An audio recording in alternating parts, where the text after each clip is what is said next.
I don't know. Never shaves. Hey, it's 1 minute after 3 o'clock in the afternoon Central Time on the 15th of March. And you're about to learn all the latest happenings in travel from Jamie Larounis, who's to my over there. No, over there. And he's an expert on frequent flyer miles and hotel miles. Everything I know from him. And the other guy over here, well, it's the opposite of what it looks like. Everything you know from him? No, from you too, from Tommy Danielsen, also an expert on. And from me too? Wow, those are you don't know a lot of people, do you? Line points and Tommy's put on a shirt with a collar. Jamie did it.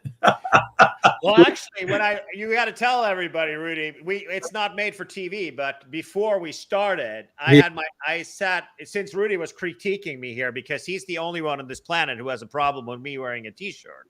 Well, so when we go broadcast, there's somebody else on this show actually today who does, and others. Oh yeah, okay. Who's that? So when I signed in before we went live, Tommy had no shirt on, and that thing around his shirt is a tie. It's amazing here because I ran away from the screen in shock and horror.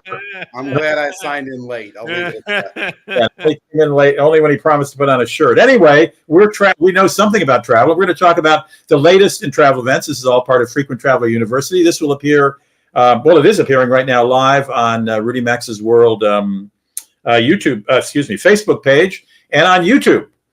So keep in mind, this is the 15th of March, 2024 as we speak. So if you're watching this 2 years from now, probably all this information is worthless. But keep in mind what day it is, because what we're telling you is current, as is the best of our knowledge at this point on the 15th of March, 2024. So we have some stuff to tick through. We're going to try to be concise.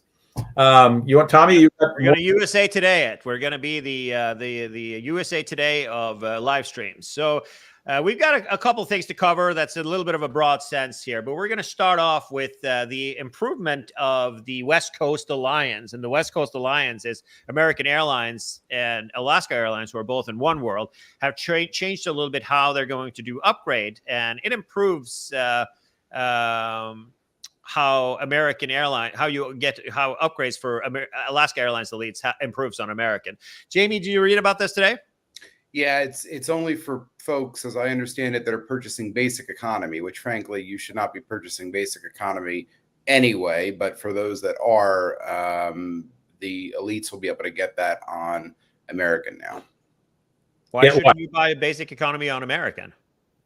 Well, basic economy on any airline comes with a bunch of restrictions. You generally won't get the full value of the ticket back, depending on what airline it is, if you need to cancel. So only a partial credit.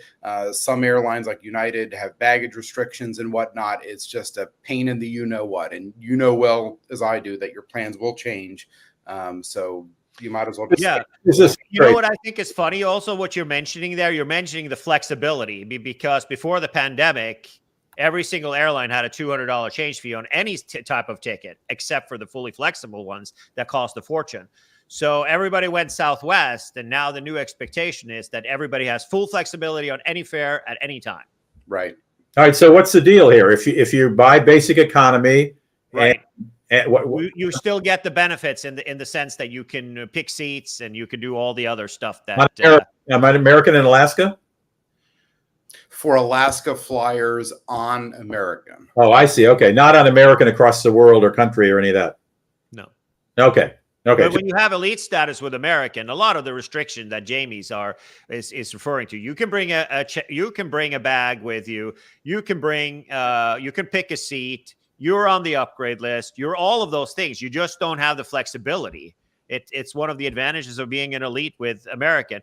And here's the thing also, it's a common, the reason why Jamie and everybody else is so gung-ho on, United, I get it, right? Because United, you don't get your check bag with you. Even if you're 1K on United, you're not going to be able to bring a check bag on board. You're going to have to pay for basic economy. Well, on basic economy fares. But on American, correct me if I'm wrong, Jamie, the only thing that you're missing is that you don't have the same flexibility. Correct. And I think seat assignment is done within 24 hours. I don't think there's an advanced seat assignment. Okay. For elite people with elite status, I'm not No, so no, sure about with that. elite, you're good. I'm referring to just generic. Yeah. So I think so the thing is, like, the reason why people are doing this, Rudy, why you are also not booking basic economy on Delta, is because you want to up your spend, give them more money for no reason to get your spend to do the status. And now you have realized that there's no point anymore to I don't do that. give them extra money. I don't do that anymore. But let me make sure I understand this correctly. If you have elite status in American and you buy a basic economy ticket, you All can the way around. If you have status on Alaska and you buy a ticket on American, your benefits travel over to that. And if you have status on American and you buy basic economy, you can still bring a carry-on for free and maybe check a bag for free?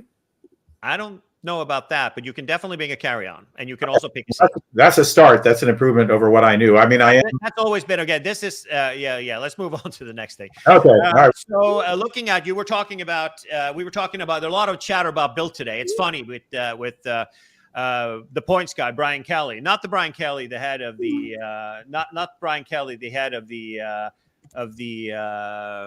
guy who's the CEO at the California High Speed Rail, the other Brian Kelly, which is the points guy. He is a big shareholder. So there's a lot of big, if you go to the points guy front page, it's filled with Bilt stuff, of course, which is kind of interesting. But there have been major changes this week, some positive and some negative. And the bloggers are trying to spin it as you get, 3x on paying rent using your Alaska Visa card. Yeah, there's a fee for that. Obviously, there's a 3% fee, which it is for any card. You get 3x, of course. But so if you are not going to put rent on another card, or if you're actually going to pay the fee, it's better that you get 3x and nothing else. But the big news isn't really that they gained Alaska as a new partner. The big news is that the main partner that they've been alone to have for a long time. The only trans way that's what for me made Bilt so valuable, is that you could transfer over to American, which now is going away. Jamie, do you have any idea why that happened? Americans basically trying to consolidate all their credit card spend on their co-brand partners. So you've seen the shift with loyalty points, and now the upcoming restriction on certain travel agencies and online booking agencies won't get loyalty points. They are making it next to impossible to do anything outside of the American ecosystem. Universe. That's interesting. I just literally a half an hour ago pre-taped an interview for tomorrow. That would be Saturday, March 16th radio show with Richard Kerr, who's the vice president of travel. Wow.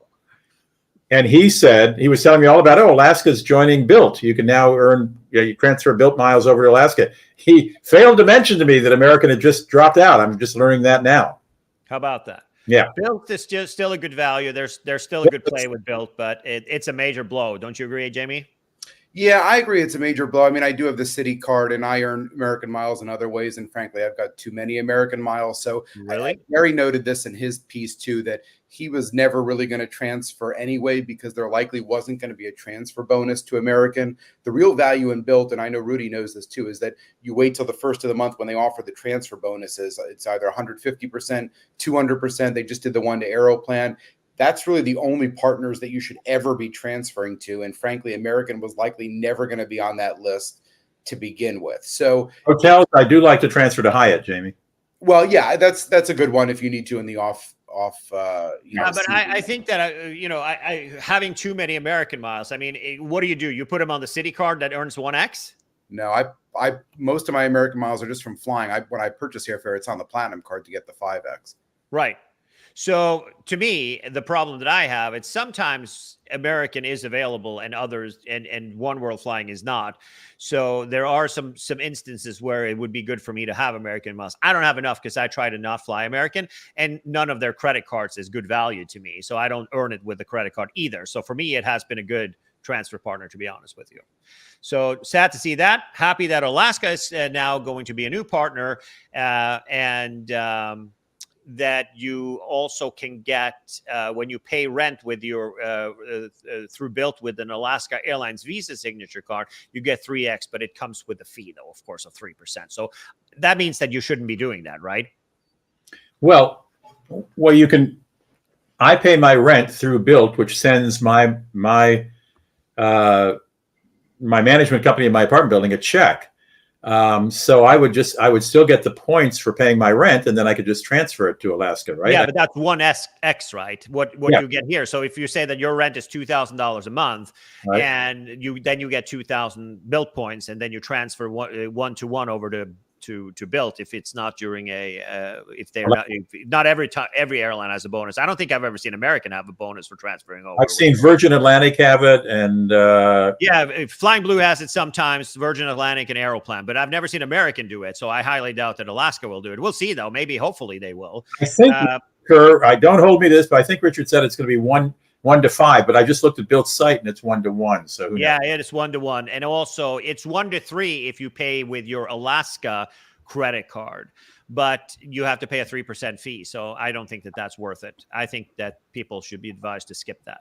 Okay. But anyways, it's good to have more options, and Alaska is not really readily available through transfer partners anyway. So it's actually a win in that sense, but they've also had some devaluations lately that makes redemption not as attractive as they used to be. All right. So Rick Steves, he says that you should rethink booking, Airbnb. Wow. So, did you read this article, Rudy? No, you sent it to me. I was still doing the radio show. You just, I didn't. I think it was last night. You probably fell asleep on the keyboard again, didn't you? Not that old. All right. Yeah, so what's the reason? What's Rick cranky about with Airbnb? Well, I think that's it's disrupting local communities, and that's what we've seen in a long time. That there are a lot of people that make investments and they purchase properties and they rent them out. So it's disruptive in that sense, and I get that. But at the end of the day, it's because there's so here's the quote that he says. He says there's this phenomenon called Airbnb, and if you're a humble little pensioner living in a place up there, you could get a lot more money renting it out through tourists by the day, he explained in another YouTube. Consequently, the rent goes way up. It drives most of the locals out, and it changes the personality of the neighborhood. It can, true, right? When I used to come, so he's talking about a place where he used to travel to. He says, consequently, so it says, when I used to come here, it was shops and it was little places that dealt with the locals who lived here. And today, the businesses are for tourists. Where was that? Where was that? He's talking about Tuscany. He's in Tuscany. Oh. Mm. And, he says, but this issue is not isolated to Tuscany. There's a lot of people in Florida, a lot of Airbnbs in Florida. That have noise issues and things like that people coming down to party and things like that. So I thought it was an interesting article that he goes out against it. He's got a powerful voice out there, just like you, Rudy. So, well, he's more powerful. But Airbnb, New York City put the kibosh on Airbnb it's game over for Airbnb in New York. The renter, whoever lives in the house, has to be there while you're there the whole time. Not the whole time, but while you're staying. And that's obviously turned off individuals or couples or families that want to have the place to themselves, and you have to have the owner around a few part of the day. That's so. And I think even Amsterdam was cracking down on it. I mean, Airbnb makes people cranky, particularly when, as you say, somebody buys 12 units in a 15-unit apartment building and rents them all out. And you have all these transients coming back and forth and not really caring about the property as much as somebody who would own or rent in the property themselves. I think that for me, if I were to do it, I actually, the reason I don't like it is like, I don't like other people's stuff. I don't like to have even if they have a good reviews, there are people that cancel on you last minute. So you might be stuck without any sort of protection. If a hotel cancels on you, there are things that that you're due compensation and they have to find you an alternative place to stay. There's things like, you're going to Paris in the middle of summer, the air conditioning's not working because, but you need air conditioner for, we don't have that in France, and it's like, well, I don't like to sleep when it's 86, degrees, Mr. Beret boy. So, that's kind of stuff. And not finding a guy, picking up keys and all sorts of junk and cleaning up after yourself or paying somebody $300 to do it. So I would say if I was going to Italy for a couple of months, great. Then I would say that it does it. But for a few days, there's something to be said for a 24-hour room service. And well, on the other hand, I will say I've used Airbnb about 5 times in my life, and each time was very successful. The last one was last summer. I did 4 days in Barcelona and 4 days in Madrid. Beautiful apartments. We had 3 bedrooms because I was traveling with another couple and my 2 granddaughters. There was, so I wouldn't count it out entirely, but I'm not counting it out. I just, for shorter stays, I don't think it makes sense. Okay. For at least not for me, anyways. People are different, and that's a beautiful thing. All right, but there is some good news. So there has been a controversial policy that Airbnb has had that, they can put cameras all over the house for you, except for the bathroom, in a bedroom where you're sleeping, in the kitchen where you are. And finally, they have now banned, they sent out a terms and condition. I got it myself. And they said that, they are banning indoor security cameras. Good. Good. All right, we're going to talk very little about Boeing and airplanes and things like that today. But as you know, United Airlines has been on a winning streak the last week and a half. And both. No, not one, not two, not 9, but 12 emergency landings in the last week and a half, which is kind of crazy. And the funny part is, of course, all of these jokers out there, they are, Boeing.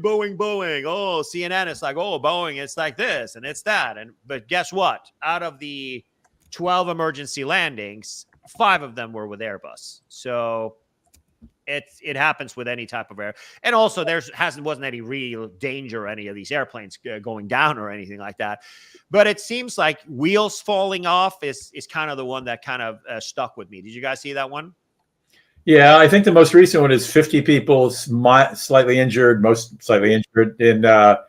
a plane suddenly dove down and nobody knew why. But it turns out, I think that's what this was about, is a pilot leaned down to pick something up off the floor, right? Yeah, he dropped a cell phone. And there was a flight attendant that hit a button on the seat, because these seats, they move sideways and forward. You can move them in not just forward and backwards like a seat in a car. They will go to the side, right and left also, because it's a big area. So somebody might reach to panel. Somebody's tall, they might be wider, et cetera, et cetera. So you have very many ways to do it. So a flight attendant came in the cockpit and hit a button of some kind, and the pilot was sitting in a way that he hit the controls. So apparently it disengaged the autopilot, or was it the yoke? It's very unclear. But 100% thing that's clear is that it wasn't definitely no malfunction with the plane. What this guy this jackass from New Zealand, who was on every channel the night when it happens, and was like, I spoke to one of the, how did they go? You wallaby, I spoke to one of the pilots. Now that's Scottish, right? But he was like, I spoke to one of the pilots on the set. We could have landed in the water. So no, he said he talked to the pilots, and he said, I lost the instruments. All instruments went blank, which is complete horseshit. First of all, it's not even possible. There are 3 backup systems, and it just doesn't go out. It's impossible that happens. But it's funny because he got airtime on every single major channel. Even your buddy, what's his face, Stephanopoulos on ABC, had this up. Rudy, isn't that your pal? No, it must be Jamie's pal. I don't know. I know. Okay. Yes, no. I know George Vega. I mean, yeah. So it turns out what happened here is we don't know what it was. A flight attendant hit a button. The seat moved. The pilot hit something he shouldn't have. And then the plane plunges. So, what's this about the reset, though? They were saying Boeing is asking for a reset if the plane is idle for too long or something. You know anything about that? I didn't hear anything about that. But what we've heard, that the investigation now is focusing, because every airplane has a cockpit recorder, which records 6 microphones, at least in the cockpit, that records audio from the pilots that are talking, right? That's number one. And second, every single input on every single instrument that you see here in the 787 cockpit, every input is registered. So they immediately found out that somebody fell on their ass, because they could hear that on the recorder. And they also saw that the seat moved and a button was hit. Or I'm not competent to tell what actually they hit. To me, it sounded like the yoke, but it could have been something else, right? Well, it was worth it just to hear a Norwegian try to do a Scottish accent, an Australian Scottish accent from New Zealand. Right. Yeah, no, how do you say jackass in Norwegian? But there you have it. So Alaska Airlines have said that they are not going to issue paper boarding passes at the airport anymore. Why? Just another cost. Old timers like you nap too much and you forget to print it out when you go to the airport. I have it on my phone, but I do like a paper one, even when I go there. So it's not. So it says that they don't issue it from the airport kiosks. Right. But if you are in a pinch, you can go and stand in line, and you can get a boarding pass from the dudes at the counter, right? And Okay. That could be a wait for people who don't have status or not in the premium cabin. You're going to have to wait a little bit, so it's well advised. But didn't Frontier already do this, Jamie? I believe, yeah, probably. And I know Spirit has already done it, or at least there's they've always print it. I don't know if has Alaska outright said that they're not going to print it, or that they will charge you to print it. They're not charging it, but you can't do it from the machines anymore. So an agent will still be able to print Correct. An agent, you will have to stand in line and get an agent to do it. Got it. All right. On to high-speed rail. No. Lots of stuff going on with that. Good news for Brightline West, which seems to be coming up pretty well here in the San Fernando Valley. I hope so. They're going to be going from Lake Cucamonga to Las Vegas primarily, but you can change and there's also going to be a shuttle, like a little train, like a little monorail that goes from the train station to Ontario Airport in a couple of minutes. So you can get to Ontario Airport, take that little shuttle, hop on the train, and in 90 minutes you'll be in Vegas. So that's obviously a thing. But there's also connection with local trains from Lake Cucamonga to the new terminal that will go into the center. And they're aiming to have this done in 2028. What, Vegas to LA? Yeah. 1928. Okay, that's 4 years from now. Okay. Well, not 1928, but 2028. But 2028. yeah. All right, well, I hope I'm still alive then. Okay. Right. Yeah. So here's the problem here is, like, obviously you're not going between LA and right. Lake Cucamonga is pretty freaking far from LA. Cucamonga. If you're calculating traffic also, it's Cucamonga. I've never had to go from LA to Cucamonga. nah, but it's like by Ontario Airport. Okay. So can you take an Uber from downtown, or is that too expensive? Yeah, you can, but you can also go to Union Station and take the train also to Lake Cucamonga. Oh, okay. The slow train. Okay. All right. So can we have a order from American Airlines? This was last week. They have ordered a bunch of MAX 10s, and so 85, and with the complementing the existing order of 7. So they now have 155 total on order of the MAX 10. And so the MAX 10 is the MAX version. So it's got 230 seats total maximum you can put in there in the MAX. And they also have ordered 85 321 Neos, which is not the long range version, which they already have on order, but this is like their shorter normal. This is the new version of the 321 that they have today, the 100 planes they have today. It's a lot of planes. Yeah, and then E175s is the smallest version of the Embraer. They're ordering 90. So it's a huge order from American. They are not going to put in-flight entertainment on these planes, as we know. You're going to have to bring your own iPad like you do on Southwest. You connect to the Wi-Fi, then you can watch it yourself. I had the pleasure of flying United to Hawaii last week. You bring your headsets. You can either do your earbuds, like the Apple Buds, like these ones right here, or you can have your Bose headset. You hit the screen in front of you, and you connect it with Bluetooth, and you don't have to worry about cables and stuff like that. I guess American thinks that that's kind of lame, right, Jamie? Yeah, no comment. Yeah. All right. A lot of news from the California high-speed rail. They dropped a report from last year. I also saw yesterday that over 70% of their structures, like all of these big, massive bridges that they're building, are done. So as you can see, the constructions of all of these. So the first piece of it, so the Merced to Bakersfield, you have a intersection. Let me go back and see. There was a map in here. I read the report earlier, but there was. Here we go. So the Madera to Bakersfield, this section here is going to be done in a couple of years, right? Right. And the extension from Madera to Merced got money from Little Petey. What's his name? Pete Buttigieg. he has the infrastructure bill is giving that section also a gig also so to this intersection. So the middle part here is looking, and they're starting to build stations next year. So, but they're still not set to start this thing until 2030. That's a long time they're going to be testing and doing things. I don't understand. That one I won't make, I don't think. And I think I read something this morning that Brightline wants to charge $400 round trip. Did you see that article? No, I didn't see that. I'll have to find where I saw it this morning, but their goal is to charge $400 round trip, which if that's the case, that's going to be tough when you can have an Alaska flight. For Vegas, Jamie? Jamie, you talking LA Vegas? I believe it was LA Vegas. I'll have to find the article. Well, you have to see what they're charging now, right? In Orlando, now they're charging $140 in first class round trip.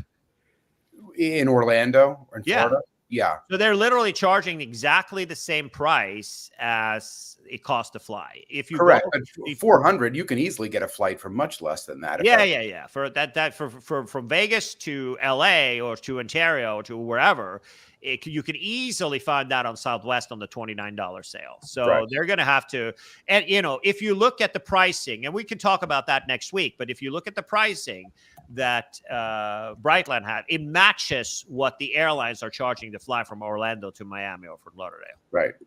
So I'm not concerned about that. Looking at this, though, the issue here, obviously, is that the Central Valley is got a lot more cows than it's got people, right? So it is, this is the first thing that we're getting, which is kind of, are you allowed to use the R word anymore? Not so smart, but, I'll take it for what it is. We've also seen that San Jose to San Francisco has been, is actively, they have trains, the new Stadler trains that are made in Sacramento, which are trains, German trains, but they have a factory here where I live that they make their trains for. They are now operating between San Jose and San Francisco, the new ones. They're testing them out because the line has now been electrified. So it's shaved off. Rudy, remember I picked you up in San Jose when you were speaking at the show? It took you like 7 hours or something. It felt like 7 hours. It's a long trip. Well, yeah. So now it's 45 minutes. It's coming up now. Are they taking passengers yet or no? They have done some test trains with passengers. Yes, they have. All So right. that's Caltrain, right? Caltrain is operating that. So the line from San Francisco to San Jose is electrified, and it's also half of the money. I think it's half or like 60%. A decent part of the money comes from California High-Speed Rail funds. Well, so that line is electrified, and you can put the pardon. That's a useful route, San Jose. San Jose to San Francisco, and now they're also starting to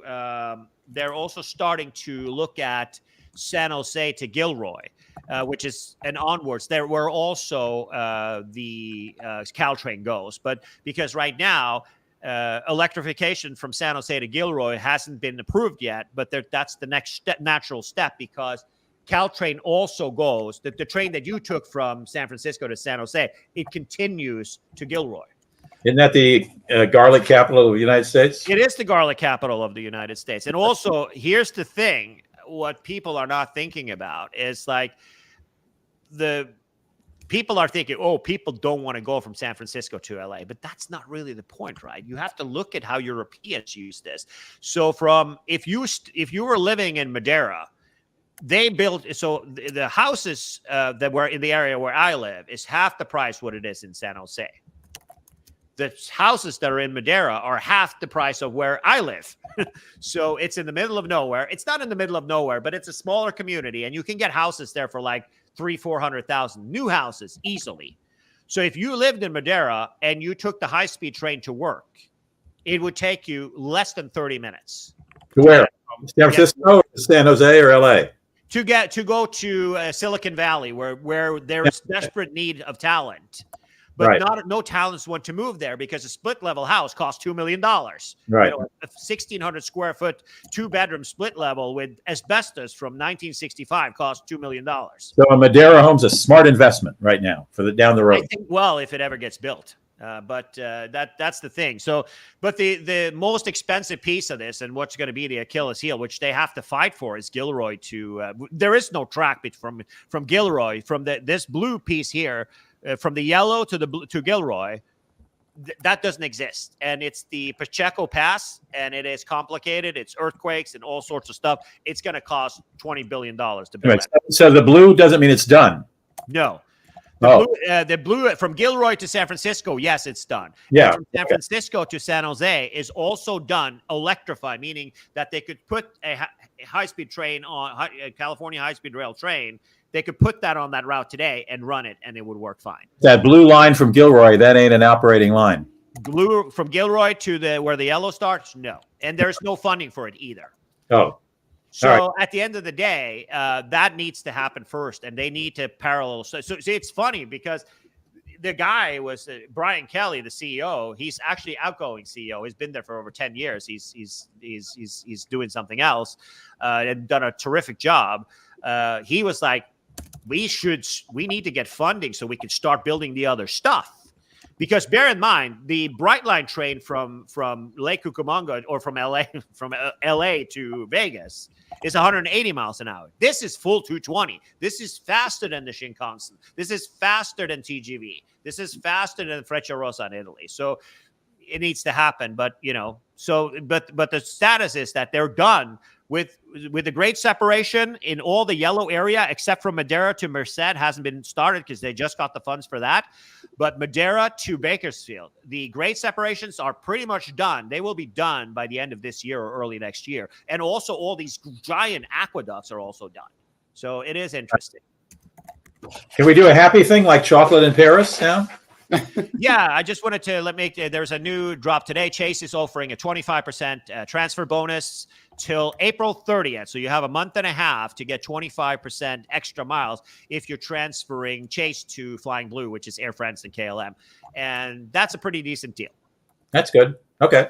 And Freedom Flex, I don't know if people are actually using them anymore. I mean, I guess hotels and restaurants is the gig. Amazon Whole Foods, it doesn't give you. So 5X goes for hotels and restaurants, which is a good deal. So you should use your Freedom card for hotels and restaurants. I think, is it within the U.S., Jamie, or is it around the world?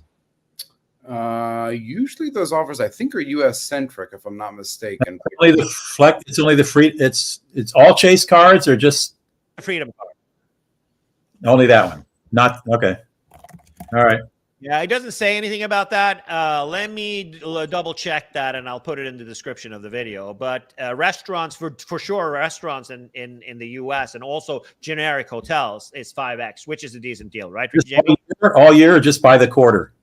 Each quarter. That's just a quarter. Yeah, it rotates, and I will say though, even though the categories are popular, the amount of points you can earn is fairly low. I want to say first 1,500. 1,500, yeah, and it's, for many people, you'll kind of hit that quite quickly. That's the maximum 1,500 in a quarter you can earn on the extras.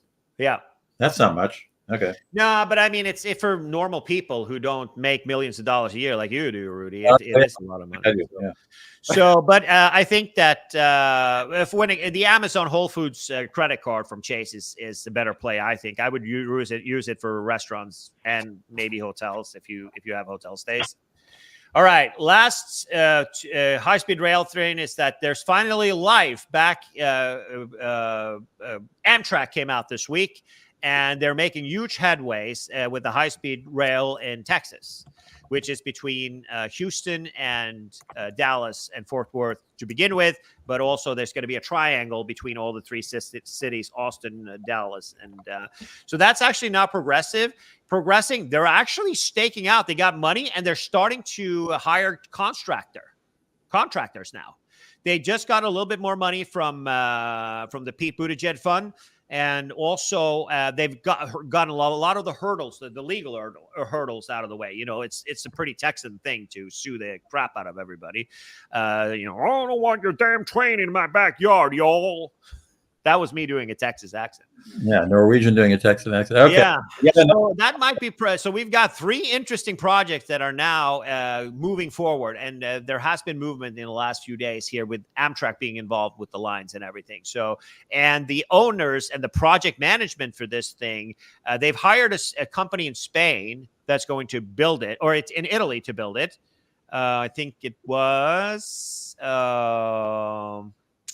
yes, Italy, and then the Japanese who are making the Shinkansen are investors in the project. So you might see the Nozumi from Dallas to Houston, which is cool. All right, local news for you, Rudy. What the hell is this all about? Well, there's a group of drivers, not all of them, because I just ran an Uber last night, and she was really irritated about these guys who have been agitating to have Uber employees in the Twin Cities, or at least in Minneapolis, be employees, so that they can, get benefits and vacation. They're saying, look, and the other guys, or the other side, is saying, hey, we are independent contractors. We can work whenever we want. We don't want to have to work a minimum hours a week to get paid. La-di-da-di-da. But the city council overrode the mayor's veto, and they passed this law saying, I don't know, within a month or something, Uber and Lyft have to make them all employees, or they're out of business. And Lyft is saying, we're probably going to leave town. This went to Austin. They said they're going to. I got messages for both of them, and you got an email also, I think. Yeah, they're leaving. Lyft and Uber assessed they're leaving May 1st in Minneapolis. This went through this years ago with Uber and Lyft, where Uber and Lyft didn't like it and they left town, but they eventually cut some deal and came back. I have to go back and look and see what that was. It would really, there are no taxis anymore in the Twin Cities. Occasionally, they were very rare.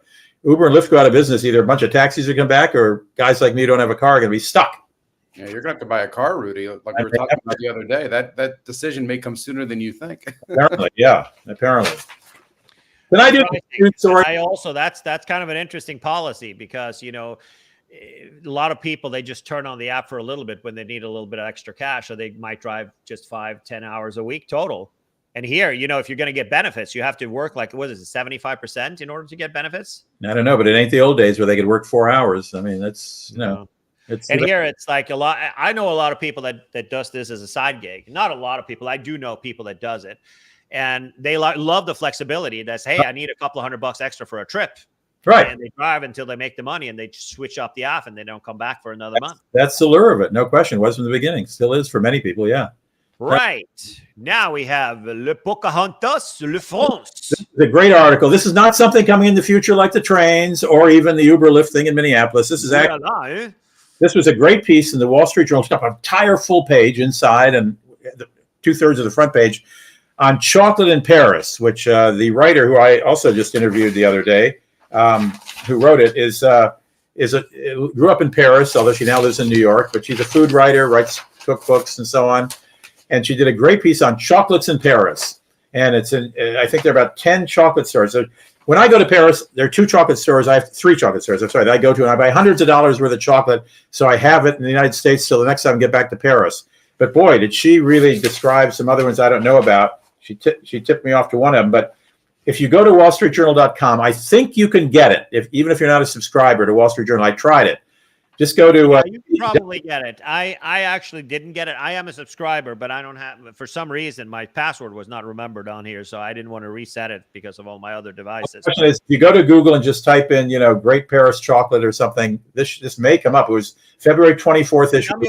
Tell me about this chocolate houses. Who do you go to every time? I go to Alain Ducasse, who's probably the most famous chef on here, who started a boutique chocolates. He's got a couple of stores that I know, but a lot of smaller ones, almost like little bookstores that you can go into. It's great. And then I go to La Maison de Chocolat, and one guy named Patrick Roger, or Patrick Roger in English. And Patrick Roger is Ducasse is on both banks. Patrick Roger, the one I know, is on the left bank. But there are 10 others here. And the one she recommends, is the one you don't want to miss, is Jacques Jenin. Jacques is, of course, Jacques. Jenin is Jenin. And this is for artistry. Let me see if I get the picture of number 7. That's pretty good looking. Anyway, point is, it's a beautiful piece. And if you could get online on Wall Street Journal and find it, sometimes after a couple of weeks, the Wall Street Journal will let you go on Google and type in Wall Street Journal and great chocolate stores in Paris, and it'll come up. It's worth it if you love chocolate. I mean, I go to Paris sometimes just to get the chocolate. And it's a great walking tour. I mean, it's a great way to see Paris, to go from chocolate shop to chocolate shop. So, Marie Antoinette used to take one piece of chocolate every day. She thought it would keep disease away. It probably did keep disease away, but it didn't keep her from losing her head either. But who's the girl in the photo? I don't know who she is. I think that's probably an artist replication of somebody they imagined. Manet. It does look like 1882. Oh, it is? Oh my God! It is Edouard Manet. It's a real painting. I didn't know that. I thought it was a Wall Street Journal illustration. Yeah, you should get that on you since you love it. So here I'm a little bit puzzled. What the hell's with the French chocolate? Why are we doing that? Well, because they're actually bringing the chocolate in and making it in Paris, so they know exactly where the beans come from, and they do them there. Your Hershey chocolate's got a bunch of other stuff in it that's not real chocolate. No. I'm not talking about the junk we have here. I'm talking about Swiss chocolate or Belgian chocolate. What's the advantage here? Well, I don't know that they are better than some Swiss chocolate or some, but this is okay. So first, a couple of things. Number one, Alain Ducasse can be ordered and delivered in the United States. Right. That's the first thing. The second, Maison du Chocolat is, I don't know, really? Well, she put it in the top 11 here, or 9 or 10, however many she's got. Okay, and what was the last one? Patrick Roger, or Roger, R-O-G-E-R. Boy, if you tell me you get Roger, I have no reason to go to. There he is. Oh no, you're telling me you can order in the States? The first ones you can. This one maybe not, but shops. Let us see. Le Boutique. I have no reason to go to Paris anymore then. There you go. Well, I know Patrick Roger, he only has it in Paris. Okay. His shop's on the Boulevard Saint-Germain on the left bank.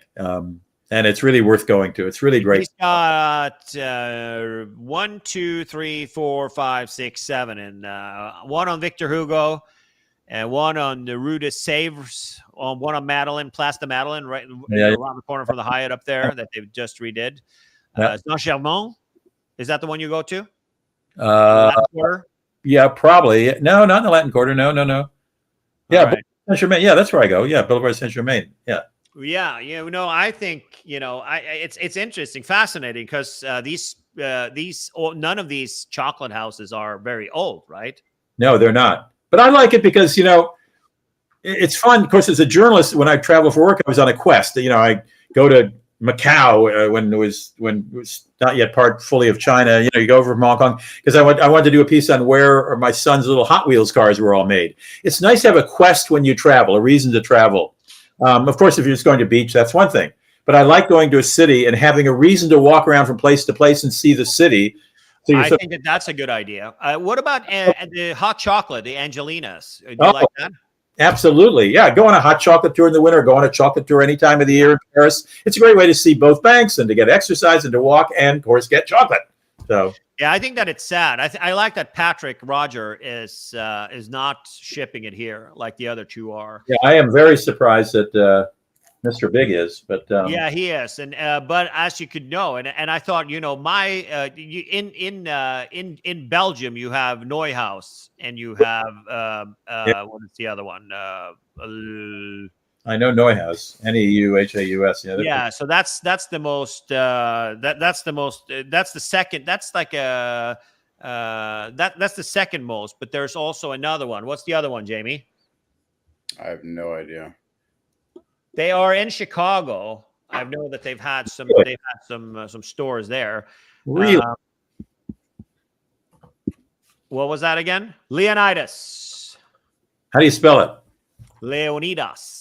Oh yeah, I've seen that. Leonidas. Yeah. They have one in Chicago? I think they do have one in Chicago. Yeah, I think there's a couple of them in Chicago. You definitely can order them online now, but I thought that the best kept secret of all the secrets, my by far most favorite chocolate in the world. Jamie, do you have a favorite chocolate? Hershey's. No, I'm joking. Oh, jeez. Yeah, that figures. Lederach is definitely my favorite. There's one in chocolate. No, let me see if there's one in chocolate. There's one in Chicago on East Chicago Avenue. Mm-hmm. And for Larounis. Yeah, they were in Chicago. I think there's one in Northbrook too. We went to. There's one in Evanston, and there's one on North Halsted Street that's fairly closed. It says here on Google. Right. So the one that I like is Lederach. I think it's a Swiss place. It's pretty pricey, but not as pricey. Well, it depends what you're looking at. Lederac? Pardon? That's Lederer, right? Laderach, as you can see from the top of the photo here. Oh, I'm sorry, I didn't see it. No, I've never heard of that. That's where, Geneva? That is, it's in Germany. No, in Switzerland, yes, but it's all over. I mean, it's from the eastern part. It's from the German part. Oh, okay. What they're known for is, if you can see here, those on the left here, these that they make these big, big sheets. The big sheets, and they crack them in front of you, and you get a piece of it as much as you want. Let me see how it. I can't see it here, but on the website, but I'm sure they have a video if you go to their social media. So you have this big square in front of you, and they break off as much as you want, and they have different ones. The one that I like is the hazelnut one. It's phenomenal. It's in dollars. It looks like you can order it here. They have a outlet in Beverly Hills now. They got one in San Jose at that stupid mall close to they're all over the place. So it used to be like a well-kept secret, and now everybody's like, yeah, I've had that. It's just, what the hell is going on here? Well, no better reason to go to Paris than to find chocolate, or to Switzerland for that matter, or Belgium. Yeah, no kidding. That's definitely the gig. So we have, for France, you had 3 of them. It was Patrick Roger, or Roger, as we would say. Right. Alan Ducasse. And then this little guy who she mentioned, she said the third one she'd choose was, where'd it go? Just had it here. She's got a whole sidebar with all the names. I'm just trying to find it. This is Jacques Genin, Genin. Right. In the third arrondissement. Yeah, and Maison Chocolat you can get here in the U.S. too. They got it at Williams-Sonoma, among many other places, right? So, but go chocolate hunting. Go to Angelina's for their hot chocolate. It's quite the sensation. It's very, very different than a normal Hershey. It is very chocolatey. You need a glass of milk with that hot chocolate.